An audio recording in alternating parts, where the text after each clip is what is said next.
Her husband celebrated his victory in court. An hour later, something happened that no one expected. Elijah Carter stood in the glass courthouse lobby, champagne bottle raised, declaring himself untouchable. His wife, Sophia, smiled beside him, believing she'd finally married the man she thought he was. What she discovered 45 minutes later would shatter everything she knew about trust, betrayal, and the 14 years she'd spent building a life with a man who never existed. What happened next will make you question whether you truly know the person sleeping beside you every night. Viewers, before we dive into this unbelievable story, I need you to do something for me. If you're the kind of person who appreciates real, raw storytelling that doesn't hold back, hit that subscribe button right now. And here's why you should. Because stories like this one, stories that reveal the truth about human nature, deserve to be heard. Like this video if you believe karma is real. And drop a comment telling me where in the world you're watching from. Are you in Lagos, London, Atlanta, New York? Let me know because this community is global and your support means everything. Now, let's get into this story that will leave you speechless. The Abraham Lincoln Federal Courthouse stood like a granite fortress against the Seattle skyline. Its stone columns weathered by decades of justice and disappointment. Inside courtroom 5C, the air conditioning hummed softly, doing little to cool the tension that had built over 7 months of litigation. Wooden benches creaked under the weight of spectators. Lawyers shuffled papers with practiced precision, and somewhere near the back, a clock ticked steadily towards the moment that would change everything. Sophia Carter sat in the third row, her gray dress carefully chosen to project confidence and support. Her fingers twisted the fabric of her purse strap, the leather warm and worn from anxious handling. She'd taken the day off from her position as Senior Grant Coordinator at the Puget Sound Community Alliance, something she rarely did. But Elijah had insisted. This was important, he'd said. This was the day that would secure their future. At the plaintiff's table, Elijah Carter looked every bit the successful entrepreneur the newspapers had painted him to be. His navy suit was tailored to perfection. His teal tie knotted with the kind of precision that spoke of morning rituals and careful preparation. At 44, he carried himself with the easy confidence of someone who'd built something from nothing. Or so the story went. His company, Carter Innovations LLC, had become one of the Pacific Northwest's fastest-growing firms, specializing in helping minority-owned businesses secure federal contracts. The lawsuit had come out of nowhere, or at least that's what Elijah told Sophia. Marcus Hale, a former business partner, had accused Elijah of fraudulent contract manipulation and misappropriation of funds totaling $4 million. The allegations were ugly, detailed, and according to Elijah, completely fabricated. A desperate man's attempt to destroy what he couldn't build himself. For 7 months, Sophia had watched her husband prepare for this day. Late nights in his home office, doors closed, phone calls that ended abruptly when she entered the room. The stress had carved lines around his eyes that hadn't been there a year ago. He'd lost weight. His usually robust appetite reduced to black coffee and distraction. But through it all, he'd maintained his innocence with a conviction that never wavered. "He's jealous," Elijah had told her one night, his voice tight with exhaustion. "Marcus wanted what I built, and when he couldn't have it, he decided to destroy it instead." But the truth will come out, Sophia. It always does. She'd believed him. How could she not? This was the man who'd courted her with poetry scribbled on napkins during their graduate school days at University of Washington. The man who'd proposed to her on the steps of Odegaard Library with a ring he'd saved 8 months to afford. The man who'd held her hand through 2 miscarriages and never once made her feel like less than whole. 14 years of marriage had built a foundation of trust that seemed unshakable. Judge Victoria Lang entered the courtroom, with the measured pace of someone who'd presided over too many cases to be moved by drama. Her black robes settled around her like authority itself as she took her seat behind the bench. She was a black woman in her mid-50s, her silver locks pulled back in an elegant bun, her face lined with the wisdom of 3 decades on the bench. "All rise," the bailiff called, and the courtroom obeyed in a collective rustle of fabric and shuffling feet. The proceedings began with the mechanical efficiency of legal procedure, motions, objections, responses, each delivered in the coded language of law that Sophia had never quite understood. She watched Elijah's lawyer, a sharp-featured woman named Rebecca Vance, present the defense with clinical precision. Documents were submitted, witnesses were recalled. Expert testimony dissected financial records with the kind of attention that could make numbers confess to crimes they didn't commit. Marcus Hale sat at the opposing table, his expression carefully neutral. He was a tall man, broad-shouldered, with closely cropped hair that had gone silver at the temples. Once Sophia had known him as Uncle Marcus, the man who'd stood as best man at their wedding, who'd been at the hospital when they'd lost their first child, who'd celebrated every birthday and milestone like family.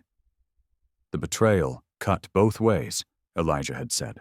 Marcus's accusations hadn't just threatened the business, they destroyed a brotherhood that had lasted 18 years. "Your Honor," Rebecca Vance began, her voice clear and unwavering.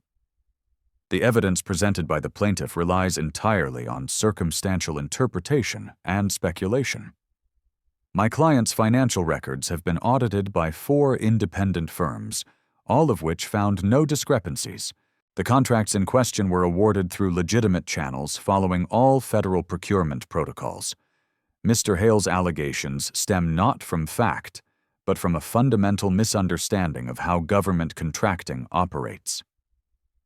She clicked through a presentation, each slide reinforcing the narrative of Elijah's innocence, bank statements showing clean transfers, emails demonstrating transparent communication, testimony from federal contracting officers who vouched for the legitimacy of every deal.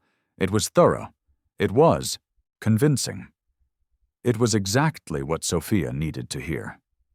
Marcus's lawyer, a stern-faced man named Daniel Thorpe, tried to counter with his own evidence, gaps in documentation, suspicious timing of transactions. Witnesses who claimed to have seen Elijah meeting with officials under questionable circumstances. But Rebecca dismantled each claim with surgical precision, pointing out inconsistencies, challenging credibility, introducing reasonable doubt until Marcus's case began to look more like vendetta than truth. The judge listened with the patience of someone trained to hear past emotion, to find fact in the noise of accusation. She made notes in careful script, her expression revealing nothing. Hours passed. The afternoon light shifted through the tall courtroom windows, painting moving rectangles across the floor. Sophia's phone buzzed silently in her purse, a text from her sister, Maya. "How's it looking?" she typed back quickly. "Good, I think." "Praying." Maya responded with a prayer hands emoji and 3 hearts. The support felt fragile against the weight of everything riding on this verdict. At 4:15 in the afternoon, Judge Lang removed her reading glasses and looked directly at Elijah. The courtroom fell into the kind of silence that has weight, that presses against eardrums and makes hearts beat louder. "Mr. Carter," she began, her voice measured and clear. "This court has reviewed all evidence presented by both parties. While the plaintiff's concerns regarding business ethics and partnership dissolution are noted, this court finds insufficient evidence to support the allegations of fraud and misappropriation as charged." Sophia's breath caught. Beside her, Elijah's mother, Eliza, gripped her hand so tightly it hurt. "The burden of proof in civil court requires a preponderance of evidence." Judge Lang continued. "The plaintiff has failed to meet this burden. The financial records, while complex, do not demonstrate the criminal intent alleged. The testimony provided lacks the corroboration necessary to overcome the defendant's documented explanations." Rebecca Vance remained perfectly still, but Sophia could see the slight relaxation in her shoulders. Therefore, Judge Lang said, "This court finds in favor of the defendant, Elijah Carter." The plaintiff's claims are dismissed. Arbitrator Carter, you are free to go. The gavel came down with a crack that seemed to split time itself. For one heartbeat, no one moved. Then the courtroom erupted. Elijah turned immediately to Rebecca, clasping her hand in both of his. Eliza burst into tears. Behind them, Elijah's business associates, men and women who'd stood by him through the accusations, broke into relieved applause until the bailiff called for order. Sophia sat frozen, her mind trying to catch up with her heart. It was over. The nightmare was over. Elijah was innocent. Everything he'd said, everything she'd believed had been vindicated. The truth had come out just like he'd promised. Elijah turned to her, his eyes bright with unshed tears, and mouthed the words, "I told you." She nodded, her own tears spilling over. She wanted to run to him, to throw her arms around him and hold on to this moment of validation, but court protocol kept her seated. She had to wait just a few more minutes, and then they could leave this place and never look back. Marcus Hale sat motionless at his table, staring straight ahead. His lawyer leaned over, speaking quietly, but Marcus didn't seem to hear. He looked, Sophia thought, like a man who just watched his last bridge burn behind him. She felt a twinge of something, not quite pity, but a shadow of the fondness that had once existed before all of this ugliness. The judge addressed a few final administrative matters, set dates for paperwork filing, and then dismissed the court. People began gathering belongings, shuffling toward exits. Elijah shook hands with his legal team, accepting congratulations with the grace of someone who'd never doubted this outcome. But Sophia could see the relief in the set of his shoulders, the way his smile reached his eyes for the first time in months. In the lobby, chaos took a celebratory turn. Elijah's associates surrounded him, voices overlapping in congratulations and relief. Someone had somehow procured a bottle of champagne, smuggled in a briefcase for exactly this outcome. Plastic cups appeared from nowhere. The building security looked on with mild disapproval, but didn't intervene. Elijah popped the cork with a theatrical flourish, the foam cascading over his hands as everyone cheered. He poured with abandon, not caring about the mess, the liquid splashing onto the marble floor. When he handed Sophia a cup, their fingers touched, and he squeezed her hand gently. "To truth," he announced, raising his cup high, "and to everyone who stood by me when lies tried to tear me down. To truth." The group echoed, and they drank. The champagne was cheap and too sweet, but it tasted like victory. Sophia sipped hers slowly, watching Elijah work the crowd with the natural charisma that had first attracted her to him. He moved from person to person, thanking them, making each one feel essential to this victory. This was the Elijah she'd fallen in love with, the man who could make anyone feel seen, valued, important. Rebecca Vance approached Sophia, her professional demeanor softening slightly. "Your husband is a fortunate man to have you," she said. "Not everyone has a partner who believes in them the way you believed in him." "I knew he was innocent," Sophia replied, and she meant it. "I've known him for 20 years. He's not capable of what Marcus accused him of." Rebecca nodded, but something flickered across her face too quickly to read. "Well," the court agreed. "That's what matters now. He can move forward. We can move forward," Sophia corrected gently. "Yes," Rebecca said. "Of course, both of you."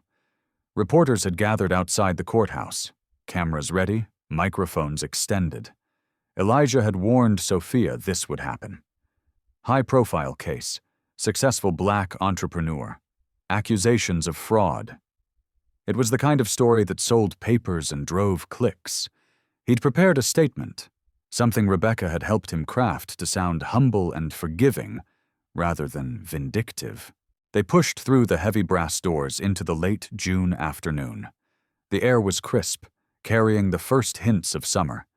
The sun sat low in the sky, painting everything in amber and gold. "Mr. Carter," a reporter called, "how do you feel about today's verdict?" Elijah stepped forward. Sophia at his side, his hand firm against the small of her back. "I feel vindicated," he said clearly. "These past 7 months have been the most difficult of my life. Having your integrity questioned, your life's work called into doubt. It's devastating, but I had faith in the legal system, faith in the truth, and most importantly, faith in the people who truly know me. Do you have a response to Marcus Hale's allegations?" "Marcus was my friend," Elijah said, and Sophia heard genuine sadness in his voice. "I wish him well. I hope he finds peace. But I also hope this serves as a reminder that accusations have consequences. You can't destroy someone's life without evidence just because you're angry about a business decision. What's next for Carter Innovations?" Elijah's smile widened. "Growth. We've got contracts lined up, clients waiting, and a team ready to prove that we're everything we've always said we are. This verdict doesn't just clear my name, it clears the path forward. We're going to be bigger and better than ever." More questions flew, but Rebecca stepped forward, politely indicating that was all the time they had. The group moved toward the parking garage, Elijah's associates still buzzing with victory energy. In the garage's dim lighting, Elijah finally let his professional facade crack. He leaned against their car, a black Lexus SUV they'd purchased 3 years ago when his business first started turning serious profit, and exhaled deeply. "My God," he whispered, "it's really over." Sophia wrapped her arms around him, feeling the tension drain from his body. "It's over," she confirmed. "You did it. You proved everyone wrong." He pulled back, cupping her face in his hands. "We did it. I couldn't have survived this without you, Sophia. You never once doubted me." "Why would I?" she asked simply. "I know who you are." Something passed across his face, too quick to interpret. Then he kissed her deep and grateful before opening her car door. "Let's go home," he said. "I want to celebrate properly, just us. What about the party everyone's planning?" "Let them plan," he said, sliding into the driver's seat. "Tonight, I just want to be with my wife." They drove through Seattle's downtown, past the waterfront, where tourists walked in clusters, past Belltown, where Friday evening crowds were already gathering. The city looked different somehow. Brighter, more full of possibility. Sophia watched Elijah drive, one hand on the wheel, the other resting on her thigh, and felt the tension of 7 months finally releasing its grip. Their home sat in the Lincoln Park neighborhood, a historic area of tree-lined streets and elegant row houses. They'd bought the property 4 years ago, a brick colonial with white columns and black shutters, the kind of house that announced quiet success. Elijah had been so proud the day they'd signed the papers, standing on the front steps and declaring that this was just the beginning. He pulled into the driveway and turned off the engine, but neither of them moved immediately. They sat in the gathering dusk, the automatic porch lights clicking on, casting their familiar glow. "I need to tell you something," Elijah said quietly. Sophia turned to him, noting the seriousness in his voice. "What is it? This whole thing? It made me realize how much I've been taking you for granted. The business consumed me. The stress, the preparation. I let it pull me away from us. I want to change that." "Elijah." "No, let me finish." He took her hand. "You deserved better than the husband I've been these past months.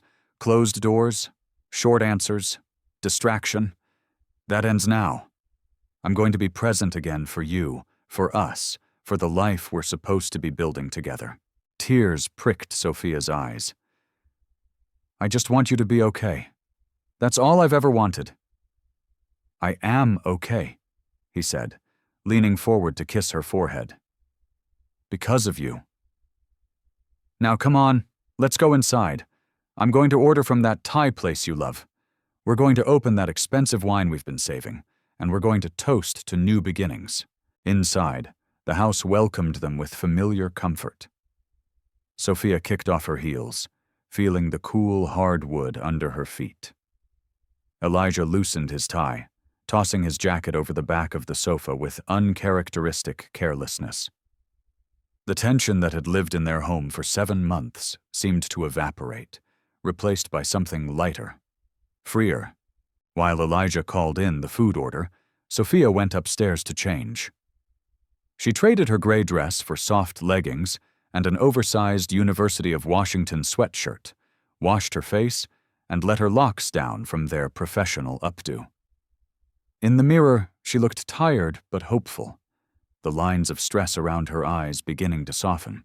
Her phone buzzed with a text from Maya. "I saw the news." "Thank God." "How's Elijah holding up?" Sophia replied. "He's good. We're good." Finally feeling like we can breathe again. Maya. "Dinner this weekend. I want to celebrate with you guys properly." Sophia. "Definitely. I'll text you tomorrow." When she came back downstairs, Elijah had retrieved the wine, a bottle of 2018 Sonoma Pinot they'd received as an anniversary gift. He'd already poured 2 generous glasses, the deep red liquid catching the light from the kitchen pendants. "To surviving," he said, handing her a glass. "To truth," she countered, echoing his earlier toast. They clinked glasses and Sophia took a long sip, feeling the wine's warmth spread through her chest. Elijah moved to the sound system, queuing up a playlist of the neo-soul they'd listened to in their early dating days. Maxwell's voice filled the kitchen, smooth and familiar. "Remember when we used to cook together every Sunday?" Elijah asked, leaning against the counter. "Before everything got so complicated." "I remember you burning the salmon and setting off the smoke alarm," Sophia teased. "That was one time," he protested, laughing. "And in my defense, you distracted me. I was just standing there, exactly. Standing there looking beautiful. How was I supposed to concentrate on fish? It felt good to joke, to fall back into the easy rhythm of their marriage before Marcus's lawsuit had poisoned everything." Sophia realized how much she'd missed this version of Elijah, playful and present, his attention undivided. The doorbell rang. Elijah retrieved the food while Sophia set the table, not in the formal dining room, but at the kitchen island where they'd eaten most of their meals in the early years. They unpacked containers of pad thai, green curry, and spring rolls, the aromatic steam filling the kitchen with the scent of lemongrass and basil. They ate slowly, talking about everything except the trial. Elijah told her about a new client, a young woman starting a tech company who reminded him of Sophia when they'd first met. Full of ambition and intelligence. Sophia shared stories from the alliance, a grant they'd awarded to a youth arts program that was already showing remarkable results. For the first time in half a year, conversation flowed naturally, punctuated by laughter and stolen bites from each other's plates. The wine disappeared faster than either of them noticed, and by the time they'd finished eating, both were pleasantly loose. The edges of the world softened. Elijah's phone buzzed on the counter. He glanced at it, smiled, and held it up to show Sophia. "Marcus says the team's meeting at Harbor View Bar in an hour. They want us to come celebrate. And do you want to go?" He considered, then shook his head. "Not tonight. Let them celebrate." I just want to be here with you." She moved around the island and wrapped her arms around him from behind, resting her cheek against his back. "I love you," she said simply. "I love you too," he replied, covering her hands with his. "More than you know." They cleaned up together, moving in the synchronized dance of people who'd shared space for 14 years. Dishes in the dishwasher, containers in the recycling, counters wiped down. Elijah hummed along to the music, occasionally spinning Sophia in an impromptu dance that made her laugh. By 9, they'd settled on the couch, Sophia curled against Elijah's side. A throw blanket pulled over both of them. The television played an old movie. Neither was really watching. The day's adrenaline had faded, leaving behind a pleasant exhaustion. "I keep thinking about Marcus's face," Sophia said quietly. "When the judge ruled, he looked destroyed." Elijah's jaw tightened slightly. "He should have thought about that before he tried to destroy me. Do you think he really believed what he was saying? That you'd stolen from him?" "Does it matter?" Elijah's voice held an edge. "Belief doesn't excuse what he did. He tried to ruin us, Sophia, our life, our reputation, everything. Whether he believed his own lies or not, the result would have been the same." She considered this. "I just keep thinking about how close you two were. What could make someone turn like that?" "Jealousy," Elijah said firmly. "Pure and simple. He couldn't stand that I was succeeding while he was stuck. So he created a narrative where my success must have come at his expense. It's easier than admitting you failed on your own." It made sense. The logic was sound, but something about it still bothered Sophia in a way she couldn't quite articulate. She pushed the feeling away. Today was about celebrating truth, not dwelling on the ugliness that had brought them here. Elijah's phone rang, cutting through the movie's dialogue. He glanced at the screen and frowned slightly. "Unknown number," he muttered, sending it to voicemail. "Probably a reporter," Sophia suggested. "Probably." He set the phone face down on the coffee table. "Rebecca warned me they'd try for exclusive interviews. I'm not interested." The phone rang again immediately. Same unknown number. Persistent, Elijah said, declining the call again. 5 seconds later, it rang a third time. "Maybe you should answer it," Sophia said. "Could be important." Elijah sighed and picked up the phone. "Hello?" His tone was clipped. Professional. Then his expression changed. The easy relaxation that had defined the evening vanished, replaced by something harder. "How did you get this number?" A pause. "I have nothing to say to you." Another pause. Longer this time. His free hand clenched into a fist. "You're pathetic. We're done." He ended the call and immediately blocked the number. "Marcus?" Sophia asked. "Yeah." Elijah tossed the phone back onto the table with more force than necessary, saying, "I ruined his life. That I'll regret what I've done. Desperate threats from a desperate man. Maybe you should tell Rebecca in case he what? The court already ruled. He has no case, no grounds, nothing. He's just bitter." Elijah stood abruptly. "I need some air." He walked to the back door, stepping out onto their small patio. Through the glass, Sophia watched him stand with his hands in his pockets, staring up at the night sky. The victory glow had dimmed, replaced by something she couldn't quite name. She gave him a few minutes before joining him outside. The June night had turned cold, and she pulled the blanket around her shoulders. "You okay?" "I'm fine," he said automatically. Then softer. "I just hate that he can still get to me. After everything, after today, he can still make me angry. That's natural. He was your friend." Was Elijah emphasized the past tense? That person doesn't exist anymore. Maybe he never did. They stood in silence for a while. The city sounds distant and muted. Somewhere, a dog barked. A car alarm chirped off, then on again. The ordinary sounds of life continuing, indifferent to their personal drama. "Come back inside," Sophia said eventually.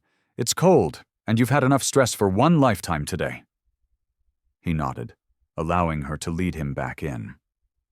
They locked up, turned off the lights, and headed upstairs. In their bedroom, Elijah disappeared into the bathroom while Sophia checked her phone one last time. More congratulatory texts from friends who'd seen the news. She responded with grateful emojis and thanks, then plugged her phone in to charge. When Elijah emerged, he changed into sleep pants and nothing else. The stress of the day had carved shadows under his eyes that made him look older than 44. He climbed into bed, and Sophia turned off the lamp, plunging the room into darkness, broken only by the faint glow of streetlights through the curtains. "Thank you," Elijah said into the dark. "For today, for every day, for believing in me when it would have been easier to doubt. I'll always believe in you," Sophia whispered back. "That's what marriage means." His breathing evened out quickly, exhaustion claiming him. But Sophia lay awake longer, staring at the ceiling, her mind replaying the day. The judge's words, Marcus's defeated expression, Elijah's sudden anger at the phone call, the pieces of a puzzle she hadn't realized existed. She told herself it was just residual anxiety, the come-down from months of stress. Everything was fine now. They could move forward. The truth had won. But somewhere in the back of her mind, a small voice whispered a question she didn't want to hear. What if the truth isn't what you think it is? She pushed it away, rolled closer to her husband's warmth, and eventually found sleep.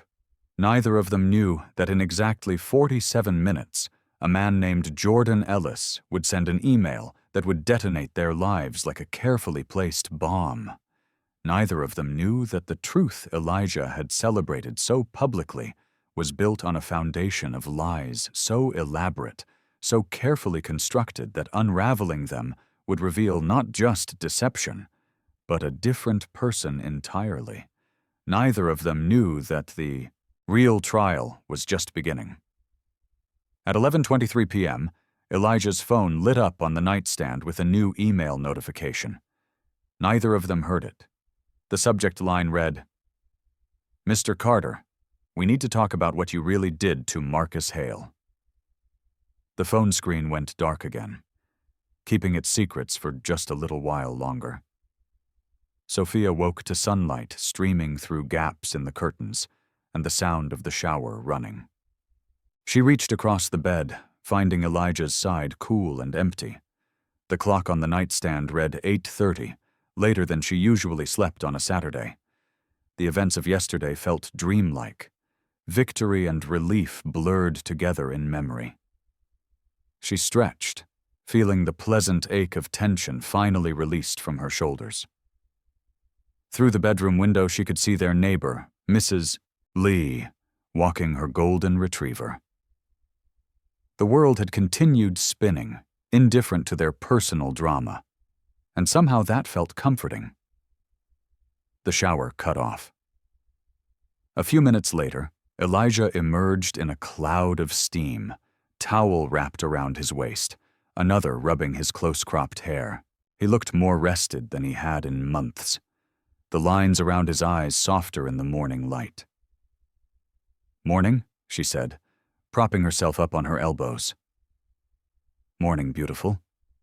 He leaned down to kiss her, smelling of mint and cedar body wash. "I'm meeting the team for brunch at 10:30. You should come. I thought you wanted to lay low today. Hoyt, changed my mind. We earned this celebration, and I'm not going to hide like I have something to be ashamed of." He moved to the closet, selecting clothes with the careful attention of someone dressing for significance. Besides, half the business community will be there. Good opportunity to show we're back and stronger than ever. Sophia swung her legs out of bed. "Give me an hour to get ready." While Elijah finished dressing downstairs, Sophia showered and stood before her closet, contemplating her options. The impulse was to dress down to match what she assumed would be a casual brunch. But something made her reach for the rust-colored midi dress with the wrap waist, the one that always made her feel elegant and put together. She paired it with gold hoops and the cognac leather booties Elijah had given her for Christmas. Her locks had been freshly retwisted 2 weeks ago, and she arranged them in a high bun that elongated her neck. A touch of makeup, subtle and warm-toned. When she looked in the mirror, she saw a woman who'd survived something, who'd stood by her husband through hell and come out intact. The thought made her stand taller. Downstairs, Elijah was on his phone, scrolling through messages with a slight frown. "Everything okay?" she asked. "Yeah, just Marcus saying the reservation got bumped up because they had a cancellation. We need to leave in 20. They took Elijah's car, the Lexus still gleaming from its weekly wash. As they drove through Queen Anne toward the restaurant, Sophia noticed Elijah checking his phone at every red light, his thumb moving quickly over the screen. "Popular this morning," she observed. "Everyone wants a piece of the victory," he said, not looking up. "Clients I haven't heard from in months, suddenly reaching out. It's funny how people's memory works." The Cascade Bistro sat in Capitol Hill, an upscale restaurant known for its weekend brunch and its clientele of Seattle's professional class. They arrived to find the parking lot already crowded. Through the large windows, Sophia could see their group had taken over the private room in the back, a space usually reserved for parties of 20 or more. Inside, music played at a volume just below conversation level, something jazzy and upbeat. The group erupted in applause when Elijah entered, and he played it up, taking a theatrical bow that made everyone laugh. Sophia recognized most of the faces: Elijah's core business team, a few clients, some mutual friends from their UW days who'd moved to Seattle. Marcus Coleman, Elijah's right hand at Carter Innovations, pulled them both into enthusiastic hugs. "Man, I knew you'd win." But seeing it actually happen, he shook his head in wonder. Judge Lang shut them down completely. "The truth has a way of winning," Elijah said, accepting a mimosa from a passing waiter. Sophia found herself pulled into conversations with the wives and partners, everyone offering congratulations and relief.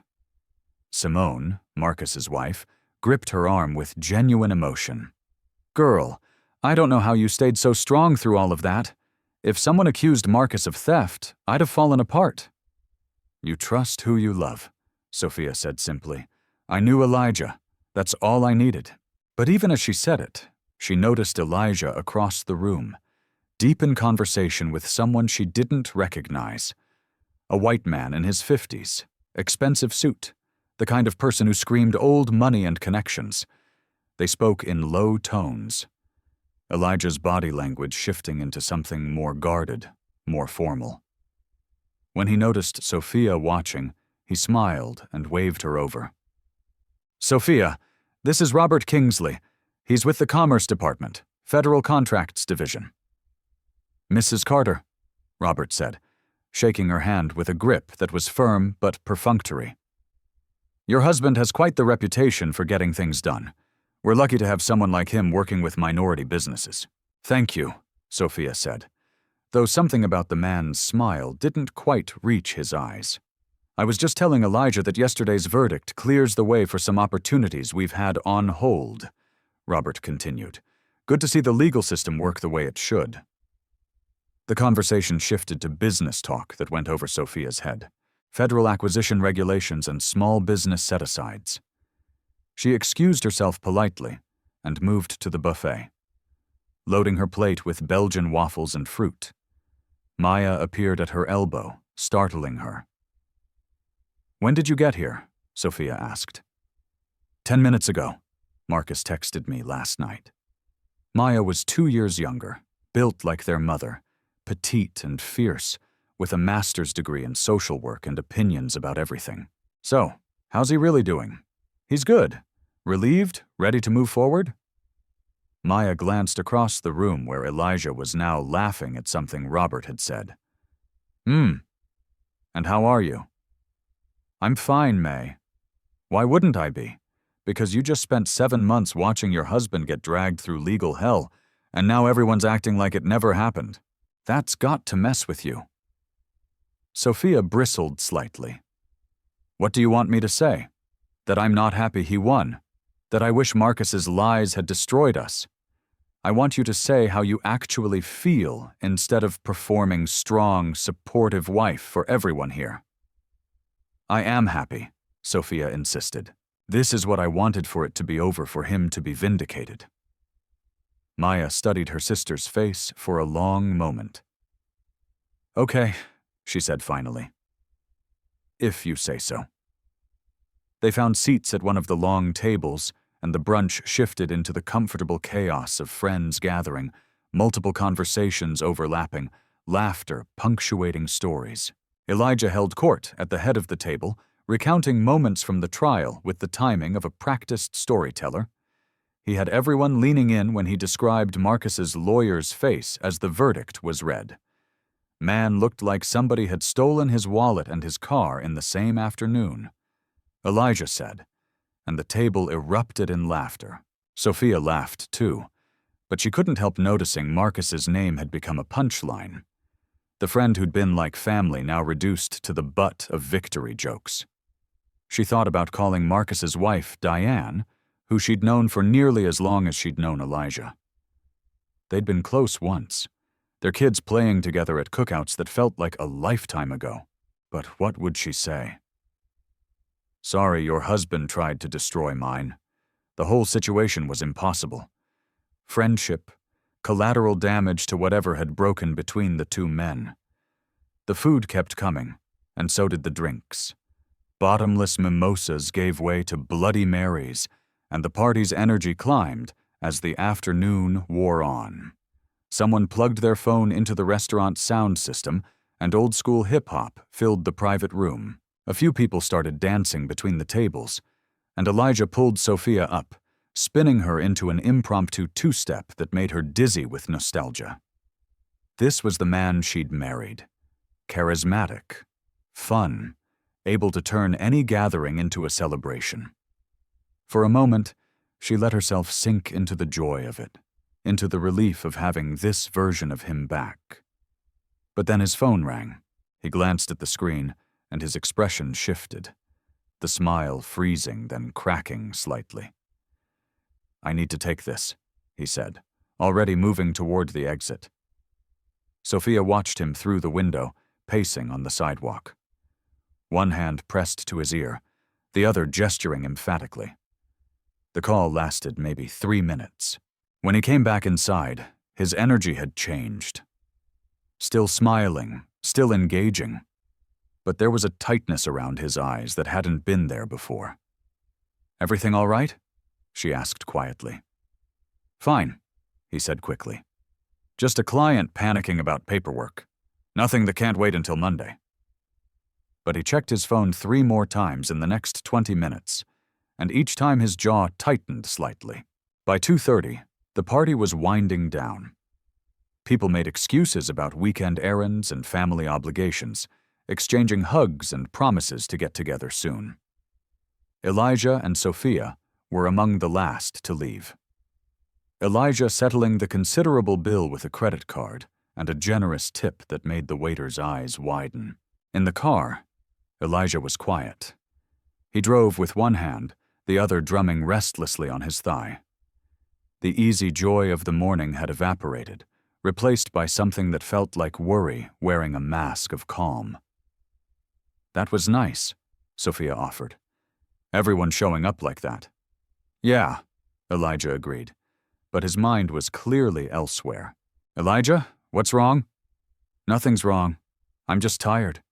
It's been a long couple of days. You seemed fine until that phone call. He glanced at her, then back at the road. It was nothing, just work stuff.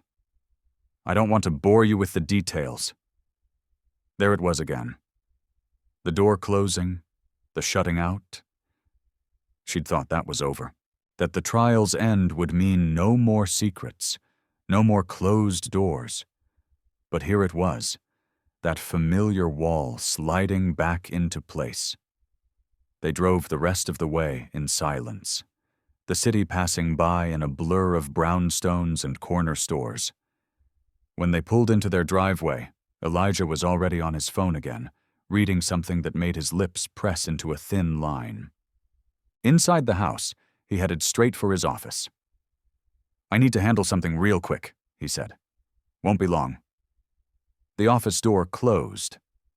Sophia stood in the foyer, still wearing her booties, her purse still on her shoulder, and felt the victory high finally crash into something that felt uncomfortably like dread. She took off her shoes, made herself a cup of tea, and tried to settle into a book she'd been meaning to read for months. But the words wouldn't stick. Her attention kept drifting to the closed office door, to the low murmur of Elijah's voice on the phone, to the question Maya had asked, "How are you really?" The truth was, she didn't know anymore. At 5:45, Elijah finally emerged, looking haggard. "I'm going to order pizza," he announced. "You want your usual?" "Sure," Sophia said, watching him carefully. "Long phone call. Had to put out some fires. Nothing major." He ordered the food, then disappeared upstairs, claiming he needed to change into something comfortable. Sophia heard the shower run again, which seemed odd since he'd showered that morning, but she didn't comment. When he came back down in sweatpants and a UW t-shirt, he seemed more like himself. They ate pizza on the couch, watching a true crime documentary. Neither of them really followed. Elijah's phone sat face down on the coffee table, buzzing periodically. After the fourth buzz, Sophia couldn't help herself. "You going to check that?" "It can wait," he said, but his eyes kept flicking to the phone. On the fifth buzz, he snatched it up with barely concealed irritation. Read whatever message had come through and typed back quickly.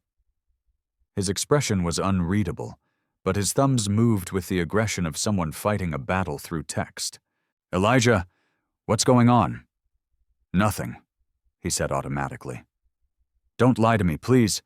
We just got through 7 months of hell, and now you're hiding something again. I can feel it." He set the phone down and rubbed his face with both hands. "It's just reporter stuff. Someone digging, trying to find an angle.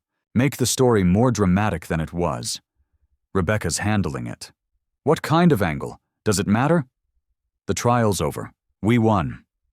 "Yes. And now you're acting like someone who lost. So either tell me what's really happening, or stop pretending everything's fine." He looked at her for a long moment, something warring behind his eyes. Then his phone rang, shattering the moment. He glanced at the screen and his entire body tensed. "I have to take this," he said, standing abruptly. "Elijah." But he was already walking toward the back door, phone to his ear. "What do you want?" She heard him snap before he stepped outside, closing the door behind him. Sophia sat frozen, pizza growing cold on her lap. Through the glass, she watched her husband pace the patio, his free hand gesturing sharply, his posture rigid with anger or fear, or both. The call lasted 8 minutes. She counted. When he came back in, his face was carefully neutral. "I need to go into the office," he said. "Now it's almost 9 on a Saturday night." Something came up. "I won't be long." "Elijah, this is ridiculous. What could possibly be so urgent that Sophia, please?" His voice was tight, strained. "Just trust me. I'll be back in an hour, 2 at most, and then I'll explain everything, I promise." She wanted to argue, to demand answers now, but something in his expression stopped her. He looked genuinely afraid, and that was more unsettling than anything else that had happened. "Fine," she said. "But when you get back, we're talking, really talking. No more closed doors." "Deal," he said, already grabbing his keys. He kissed her forehead quickly, perfunctorily, and was gone before she could say anything else. The house felt too quiet after he left. Sophia cleaned up the pizza, put the leftovers in the fridge, and tried to tell herself this was normal. People got work emergencies. Successful business owners had to put out fires on weekends. This didn't mean anything sinister, but her hands were shaking as she washed the dishes. By 9:00, Elijah hadn't come home. She texted him, "Everything okay?" No response. 9:30. "Elijah, I'm getting worried." No response. 10 Adorsasum. "If you don't answer me in the next 10 minutes, I'm calling the police." Her phone rang immediately. "Don't do that," Elijah said without preamble. "I'm fine. Just taking longer than I thought." "What's taking longer? You said you were going to the office." "I am at the office. There's just a lot to sort through. Can you please tell me what's happening?" A long pause. Then I will when I get home. I promise. Sophia, I just need to handle this first. Handle what? I have to go. I'll be home soon. He hung up before she could respond. Sophia stood in the kitchen. Phone still pressed to her ear, even though the line was dead, and felt something crack inside her carefully constructed trust. This wasn't normal. This wasn't a business emergency. This was something else, something he was desperately trying to keep from her. She thought about driving to his office, confronting him there. But what if he wasn't at the office? What if this was all a lie and he was somewhere else entirely? The thought made her stomach turn. Instead, she went to his office at home, the room he'd barricaded himself in earlier. She stood in the doorway, looking at his desk, the papers stacked neatly, the laptop closed. She'd never snooped on Elijah, had never felt the need to. Their marriage was built on trust, on the understanding that they were partners who didn't keep secrets. But standing there in the doorway, she realized she had no idea if that was true anymore. Maybe she'd been naive. Maybe trust was just another word for willful blindness. She walked to his desk and opened the laptop. It was password protected. She tried his birthday wrong, her birthday wrong, their anniversary wrong. After 3 failed attempts, she gave up, afraid of locking the computer entirely. His desk drawers were locked, too, she discovered. When had he started locking them? She tried to remember the last time she'd been in this office, really been in it, and realized it had been months since before the trial started.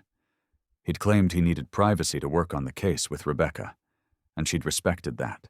Had he been hiding something all along? The thought was poison, but once it entered her mind, she couldn't dislodge it. She thought about Marcus's accusations, fraud, misappropriation of funds, suspicious meetings. At the time, she dismissed them as the ravings of a jealous man. But what if there was more to it? What if the judge had ruled in Elijah's favor, not because he was innocent, but because Rebecca was that good at creating reasonable doubt? No, she shut down the thought immediately. That was crazy. She knew Elijah. She'd been married to him for 14 years. He wasn't capable of the things Marcus had accused him of. But then why was he acting like a guilty man? At 11:15, she heard his car pull into the driveway. She was back on the couch, book in lap, trying to appear casual, even though her heart was hammering. The front door opened, and Elijah came in looking exhausted. "Sorry that took so long," he said, setting his keys on the hall table. 3 hours isn't long." Sophia's voice was sharper than she intended. He sighed, sitting heavily in the armchair across from her. "You're right to be frustrated. I should have explained before I left." "So, explain now." He leaned forward, elbows on his knees, hands clasped. "Someone's trying to dig up dirt on me. A reporter, I think, or maybe someone Marcus hired. They've been calling clients, asking questions, trying to find something that contradicts the trial outcome." "But you won. The judge ruled that doesn't matter to some people. They want a different story, a scandal, something that sells better than innocent man vindicated." It made sense. It explained the mysterious calls, the tension, the secrecy. Sophia felt some of the tightness in her chest ease. "What were you doing at the office? Going through files, making sure everything's documented, backed up. If someone's looking for inconsistencies, I want to be ready to prove them wrong again." He looked at her directly. "I'm sorry I shut you out. I just didn't want you to worry more than you already have." "I'm your wife," she said quietly. "I'm going to worry regardless, but I'd rather worry with information than worry in the dark." "You're right." He stood, crossed to the couch and sat beside her, taking her hand. "No more secrets, no more closed doors. We do this together. Promise?" "I promise." They sat like that for a while, his thumb tracing circles on the back of her hand. Sophia wanted to believe him, wanted to accept this explanation and move on. But something still didn't sit right. Some puzzle piece that didn't quite fit. "Elijah," she said carefully, "if something was wrong, if you'd made a mistake or done something you regretted, you'd tell me, right? We'd figure it out together." His hand stilled on hers. "What are you asking?" "I'm asking if there's anything about the case, about Marcus's accusations that you haven't told me." The pause was too long. Just a beat, maybe two, but enough to send her heart racing again. When he answered, his voice was measured, too controlled. "I've told you everything that matters. That's not the same as everything. Sophia, what aren't you telling me?" He pulled his hand away, standing abruptly. "I can't do this tonight. I'm exhausted. Can we please just go to bed and deal with whatever paranoia is happening here in the morning when we're both thinking clearly?" "I am thinking clearly. You're the one who's been acting strange since yesterday. I just won a trial that could have destroyed my life." His voice rose sharp with frustration. "I'm sorry if I'm not immediately back to normal. I'm sorry if I'm still stressed and trying to protect what we've built. I'm sorry if that makes me seem suspicious to you." The words hit like slaps. Sophia stood too, facing him. "Don't do that. Don't make me feel crazy for noticing when you're hiding something. I'm not hiding anything." But even as he said it, his eyes shifted away from hers just for a second. And in that second, Sophia knew. She didn't know what exactly, but she knew something was terribly wrong. "I'm going to bed," Elijah said, already moving toward the stairs. "Stay up if you want. Interrogate me more if it makes you feel better. But I'm done with this conversation." He disappeared upstairs. A moment later, she heard the bedroom door close. Not slam, just close with a definite click that felt like punctuation. Sophia sank back onto the couch, her mind racing. She pulled out her phone and did something she'd never done before. She Googled her husband.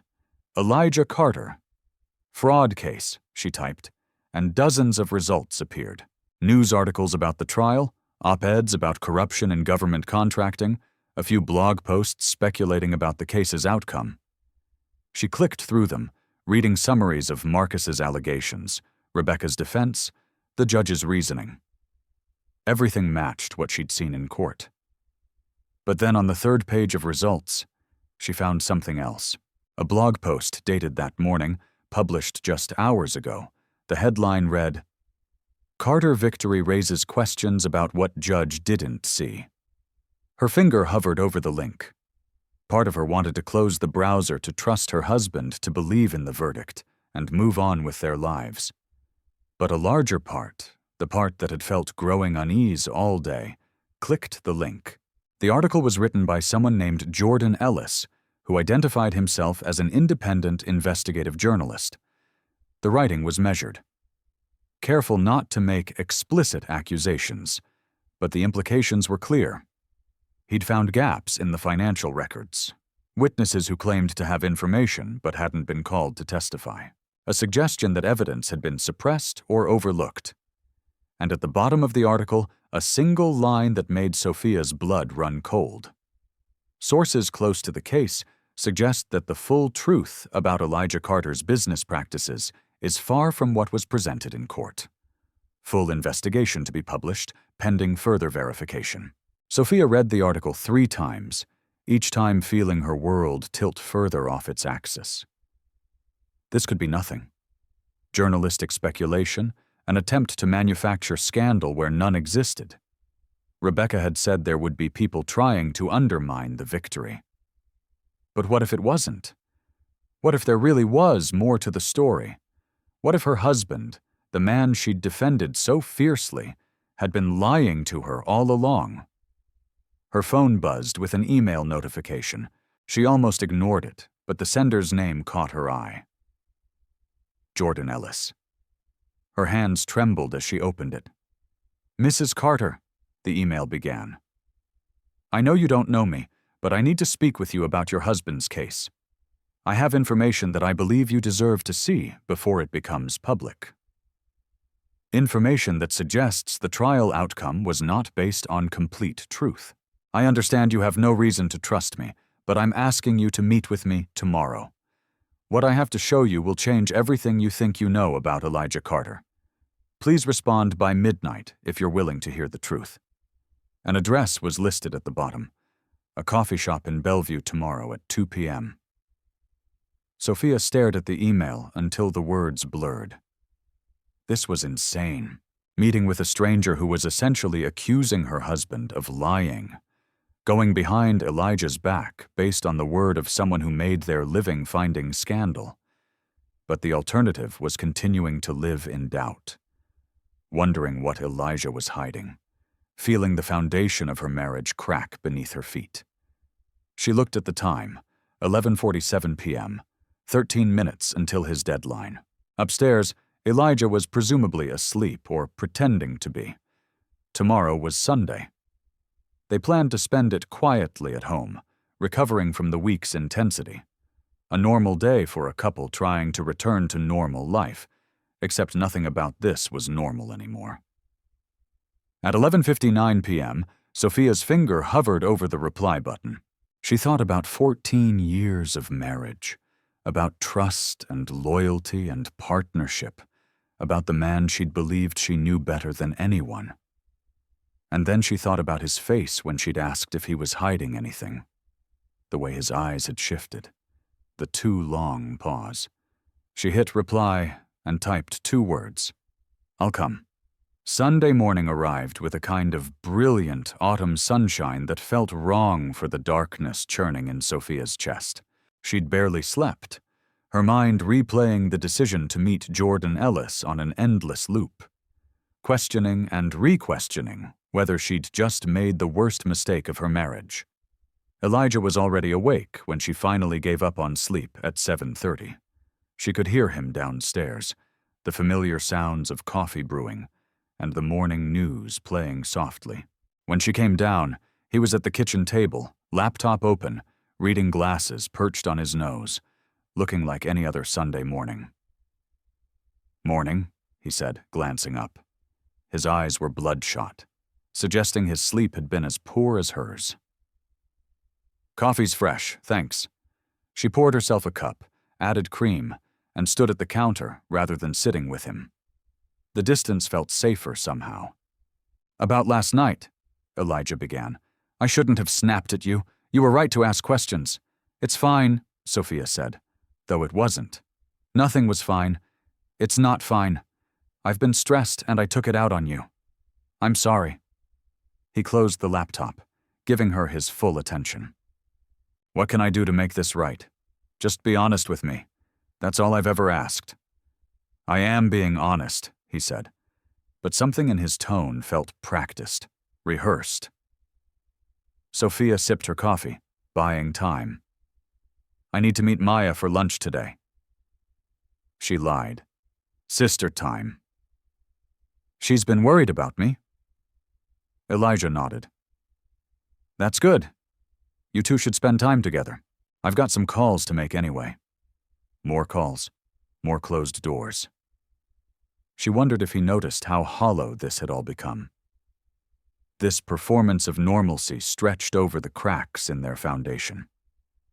She went back upstairs to shower and dress, choosing jeans and a rust-colored sweater, casual enough to seem unremarkable. The coffee shop Jordan had suggested was in Bellevue, a neighborhood she knew well, full of quirky shops and young families. Meeting in public felt safer than some secretive location, though safe was relative when you were meeting someone to potentially learn that your entire marriage was built on lies. By noon, she was dressed and ready, her purse containing nothing but her wallet, phone, and keys. She told herself she was just gathering information. She could listen to what this journalist had to say and decide for herself whether there was any truth to it.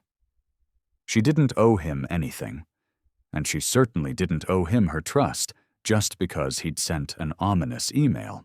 But if he had proof of something real, something Elijah had hidden from her, didn't she owe it to herself to know? "I'm heading out," she called down to Elijah. "Have fun," he called back from his office.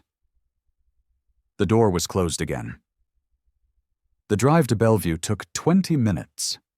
Sophia parked 2 blocks from the coffee shop, a place called Morning Brew Cafe that she'd been to once or twice before. Through the window, she could see it was moderately crowded. The Sunday afternoon crowd of laptop workers and couples sharing pastries. Normal life, proceeding as if the world wasn't tilting. She sat in her car for 5 minutes, watching people go in and out. She could still leave, drive to Maya's place, make the lie true. Forget about Jordan Ellis and his implications and his promises of truth.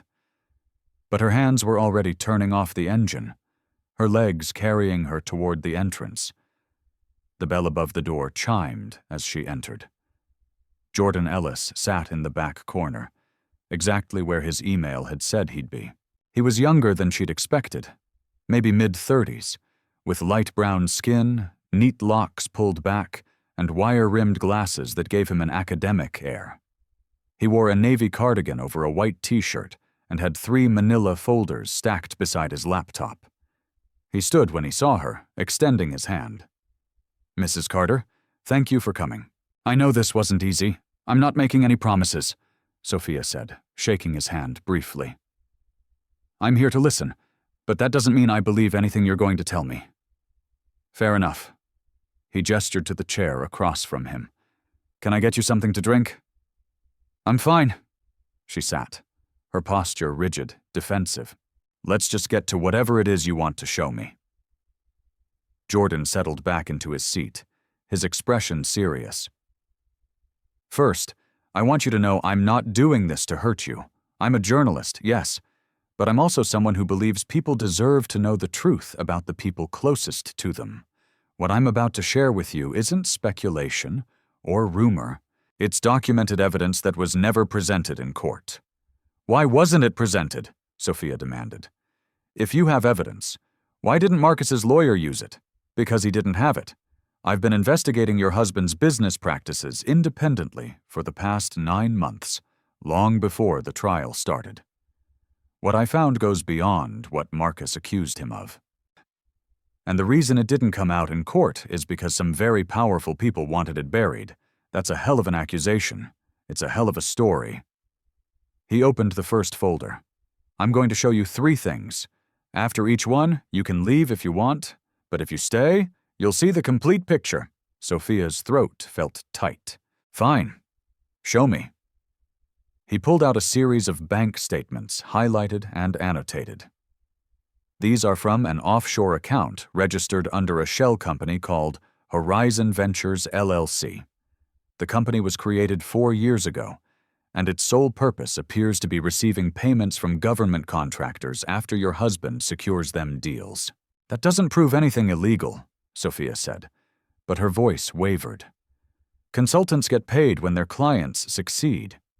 "True, except these payments are always exactly 12% of the contract value, paid within 48 hours of the contract being awarded, and they're not declared on Carter Innovations tax returns. The money goes into this account, sits for exactly 3 months, then gets transferred to a private investment fund in the Cayman Islands."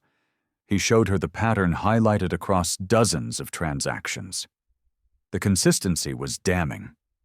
This wasn't scattered payments. It was a system. This could be mismanaged bookkeeping. Sophia tried even as the evidence stared at her. "It could be," Jordan agreed. "Which is why I have this." He opened the second folder. Inside were printed emails, dozens of them, with Elijah's email address clearly visible. "These are communications between your husband and various government officials. Notice the language, consulting fee, administrative compensation, success bonus. These aren't official contract terms, Mrs. Carter. These are bribes disguised as legitimate payments." Sophia's hands shook as she read through the emails. Elijah's voice was clear in them, friendly and professional. But the subtext was unmistakable. Money exchanging hands for favorable contract decisions. Influence being purchased through carefully worded agreements that could be explained away if questioned. "This is why he won the trial," Jordan continued quietly. "Marcus accused him of defrauding their partnership, which was true, but small compared to the real crime. Your husband wasn't just stealing from Marcus. He was running a systematic bribery scheme, paying officials to direct contracts toward his clients, then taking his cut. The trial focused on the partnership dispute, which Elijah could defend.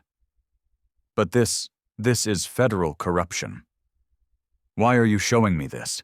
Sophia's voice broke. Why not go to the authorities? Because I wanted to give you a chance to know the truth before it becomes public. My article publishes tomorrow morning. The FBI has already been contacted with this evidence. Within 48 hours, there will be federal agents at your door. He leaned forward, his expression sympathetic but firm. Mrs. Carter, your husband isn't who you think he is, and you deserve to know that before your life explodes. There's a third folder, Sophia whispered, staring at it. Jordan hesitated. You don't have to see this one. Show me. He opened it slowly, and Sophia saw photographs, surveillance photos by the look of them, taken from a distance with a long lens. Elijah entering a hotel, Elijah at a restaurant, and in every photo he was with a woman. A beautiful black woman with long braids and a striking face. The same woman in multiple photos across what appeared to be months.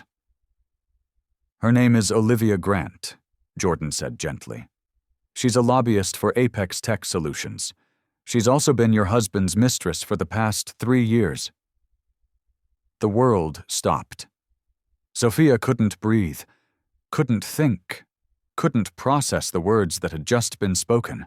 Mistress, 3 years, while she'd been supporting him, believing in him, standing by him through the trial.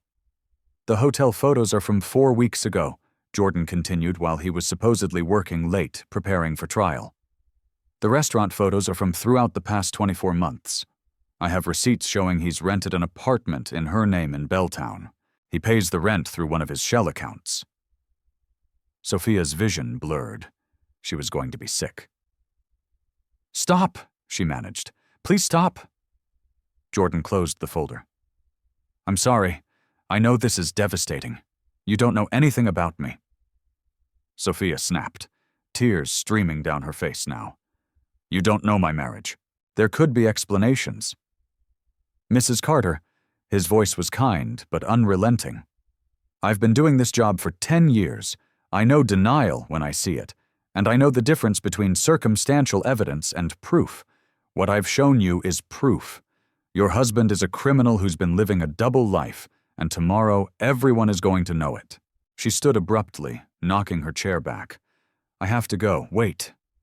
He pulled out a business card. When this breaks, when the FBI comes, you're going to need someone who knows the full story. Someone who can help you protect yourself legally. You're not implicated in any of this, but you need to be careful about what you say, and to whom. She took the card numbly, stuffing it into her pocket. Then she fled, pushing through the coffee shop door into the bright afternoon, gulping air like a drowning person. She made it to her car before the sobs hit. Great heaving gasps that bent her double over the steering wheel. 14 years of marriage, and she'd known nothing. Nothing about the corruption, the bribes, the money hidden in foreign accounts. Nothing about Olivia Grant in the apartment and the 3 years of lies. How had she been so blind? The questions circled her mind like vultures. Every late night he'd claimed was work. Every business trip, every closed door and hushed phone call. She'd trusted him, believed in his innocence so completely that she'd never thought to question the foundation itself. And Marcus, God, Marcus! He tried to tell her in his way through the lawsuit. He tried to expose what Elijah was doing. She'd written him off as jealous, vindictive, but he'd been right all along. Her phone rang. Elijah. She stared at his name on the screen, her husband's name, and felt nothing but rage and betrayal and grief so profound it hollowed her out. She didn't answer. She couldn't. Not yet. Not until she decided what she was going to do with this information. The phone rang twice more during the drive home. She let both calls go to voicemail. By the time she pulled into their driveway, she'd made a decision. She was going to confront him tonight. She was going to lay out everything Jordan had shown her and watch Elijah try to explain it away. And then she was going to decide whether to warn him about the FBI or let them arrive as the surprise they deserved to be. Elijah met her at the door, his expression concerned. "Hey, I was getting worried. You weren't answering your phone. I need to talk to you." Sophia said, her voice flat. Something in her tone made him pause. "Okay. Is everything all right? Go sit in the living room. I'll be right there." She went to the kitchen first, pouring herself a glass of wine with shaking hands. She needed something to steady her nerves, to give her the courage to destroy her marriage with the truth. When she walked into the living room, Elijah was on the couch, leaning forward with his elbows on his knees, looking genuinely worried. "Sophia, you're scaring me. What happened with Maya?" "I didn't see Maya." She sat in the armchair across from him, the same spot she'd sat 2 nights ago when everything still felt salvageable. "I met with a journalist named Jordan Ellis." Elijah's face went white. "What?"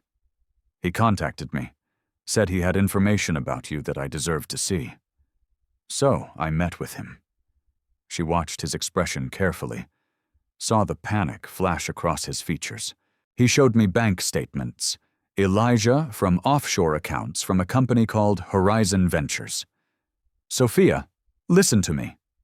"No, you listened to me for 14 years. I've listened to you. I've believed everything you told me.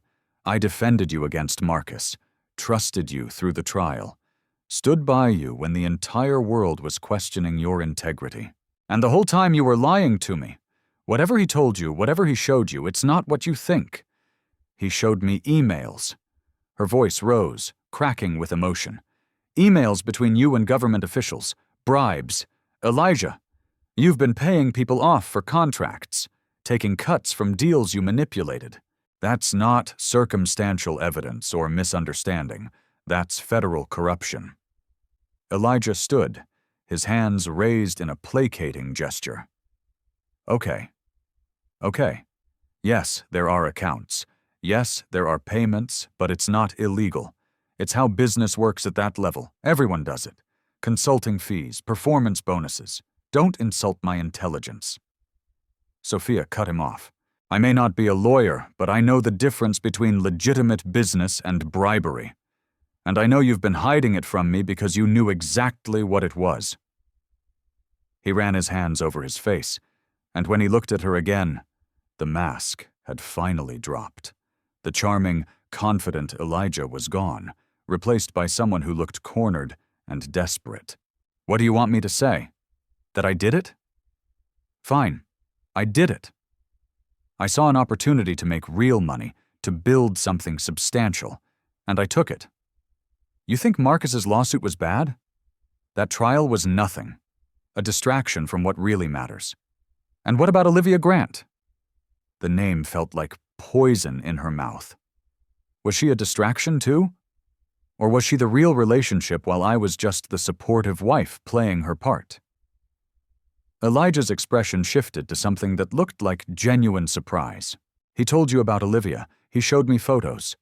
Months of photos, the hotel, the restaurants, the apartment you're renting for her in Belltown." Tears streamed down her face now, but her voice remained steady. 3 years? "Elijah, you've been with her for 3 years while I was home believing in our marriage. It's not what you think then. What is it? Explain to me how an affair is not an affair." He sat back down, deflating. "It started as business. She's a lobbyist. She had connections I needed. And yes, it became more than that. But I love you, Sophia. I've always loved you. What happened with Olivia?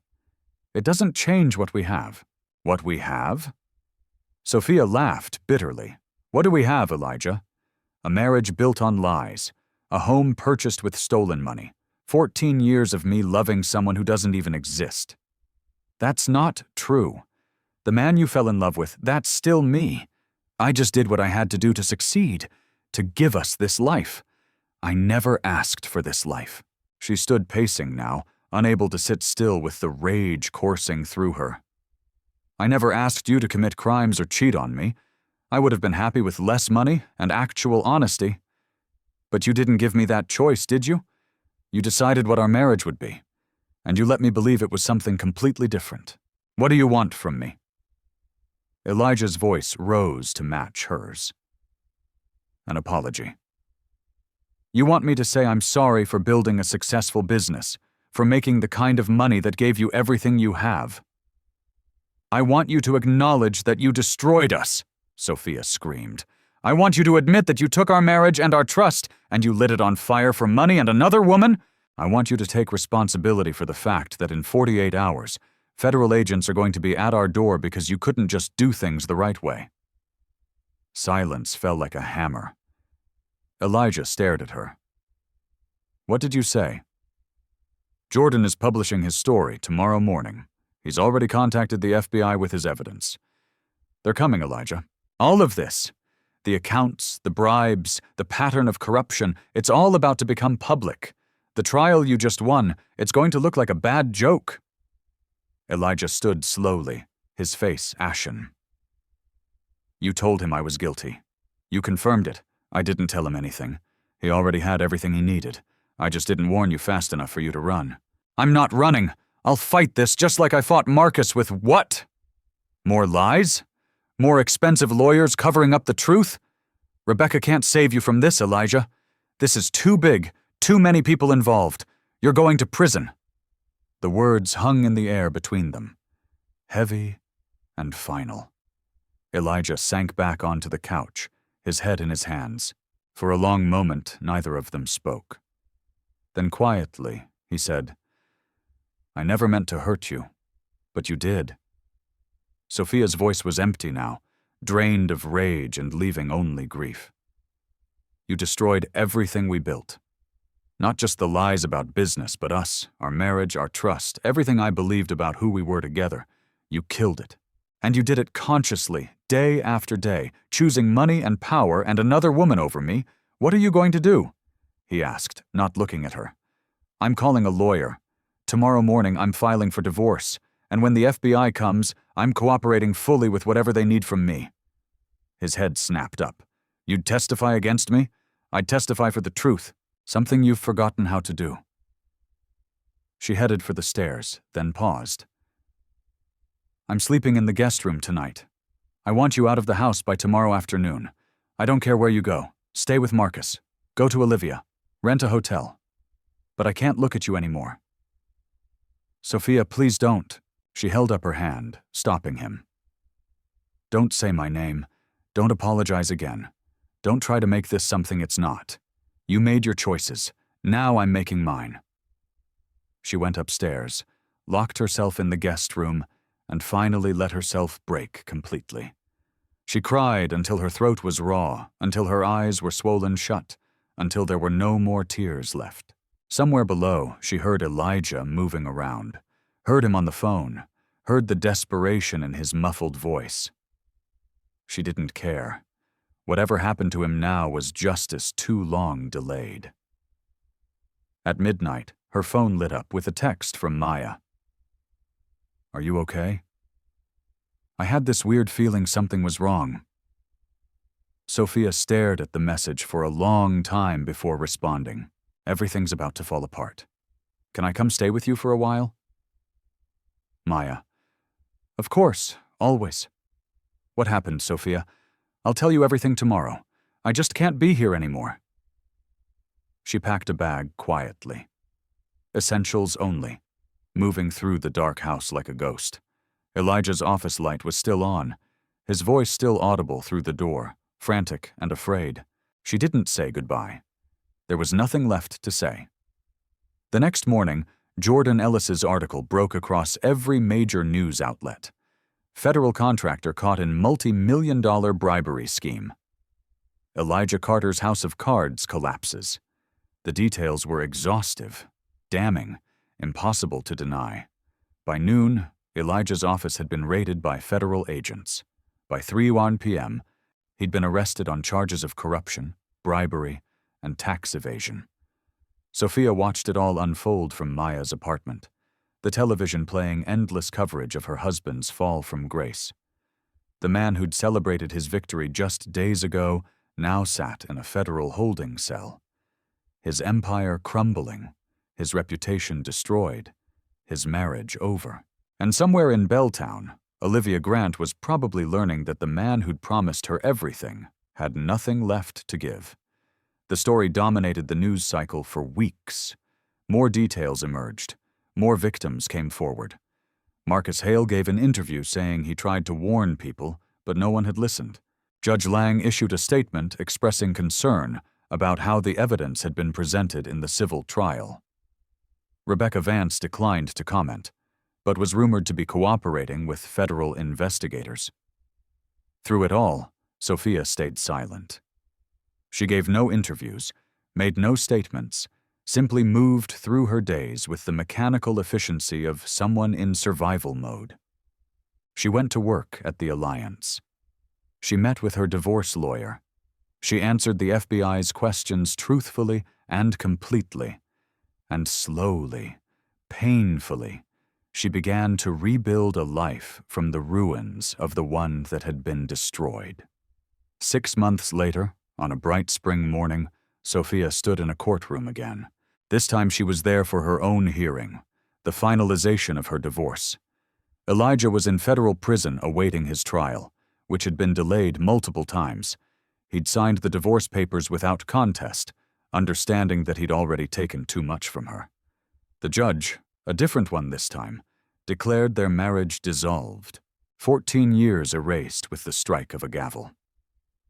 Outside the courthouse, Maya waited with coffee and a fierce hug. "How do you feel?" she asked. Sophia considered the question carefully. "Free," she said finally. "Devastated, but free." "That's a start," Maya said gently. They walked together toward the parking garage, the afternoon sun warm on their faces. Sophia's phone buzzed with a text from the Alliance. A new grant application had come in, a promising project that needed her expertise. Life was moving forward. Whether she was ready or not, the man who'd celebrated his victory had lost everything. Brought down not by the accusations he defended against, but by the truth he'd spent years hiding. And Sophia, who'd stood by him so loyally, had discovered that sometimes the greatest betrayal comes not from losing someone, but from realizing you never really knew them at all. Viewers, what would you have done in Sophia's position? Would you have met with a journalist? Would you have warned your husband about the FBI? Drop your thoughts in the comments.